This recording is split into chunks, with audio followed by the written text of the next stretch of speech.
which brings me to the next topic, of course. Opie worked with Anthony Cumia. I fucking love that man. One of my most disastrous interviews ever. I don't know how. I genuinely can't remember how I set it up. I interviewed Anthony Cumia, and I was so nervous about it because I was like, I want him to like me. I want the episode to be good. I just want it to be a good appearance. And I, looking back at it, I forgot to fucking put headphones on. You could hear how nervous I was. It was. I don't think I got his audio turned up properly. I fucked it up. I was just like, oh, Anthony. I didn't ask him about his book, anything. I just fucking shit the bed with Anthony Cumia one. Uh, Anthony, though, he's somebody that I speak about a lot when I interview guests. He is he's a very controversial man. I would say I don't think he's the racist that people accuse him of.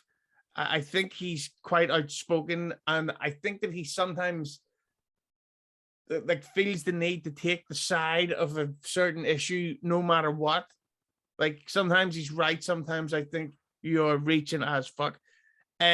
Since O&A ended, Opie and Anthony have really, really taken a lot of shots at each other. Like I think Opie, Anthony called it walking on Greg shells. Greg shells, great name.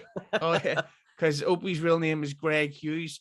Anthony said that it was very difficult to deal with him, but since they've broke up, since they've not only did the show stop, but they fell out.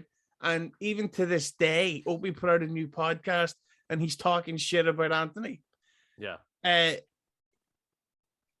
With Anthony's controversial opinions and a lot of the accusations that have gone against him, which of course we can't prove, do you think that Opie, in a way, is almost trying to, fan the flames of cancel culture, the way he keeps talking about this shit that Opie does, or that Anthony does? Or do you think that he genuinely believes it, or that he's trying to somehow cause or what I meant to say is, do you think he's using this Anthony feud as clickbait?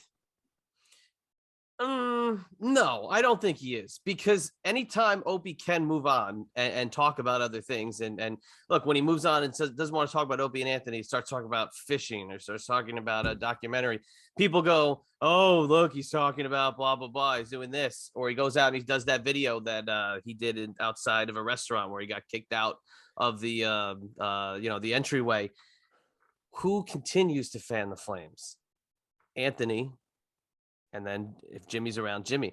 I think if those two just forgot about Opie and just stopped talking about him, it would be the feud in public would be over. I don't think they're going to work together ever again. But I think the continuing on that side of it to fan the flames is what keeps it going. And what's Opie going to do? You just sit back and take it? No, he's going to at least respond. But I think it's more on the Anthony side. Now, I will also say, love Anthony. I still listen to Anthony's show. I watch the clips when I can. I subscribed when he first launched Compound Media. I don't really like the other shows he's got on there, so I wouldn't keep the subscription, but the clips that he puts out are amazing. And I still support Anthony, but I think once they continue to rip on Opie, he has to defend himself, and they continue it. And they're a little bit more, they're a little bit more harsh than Opie is back to them. Just leave him alone. If you leave it alone, it'll just it'll kind of just dissipate.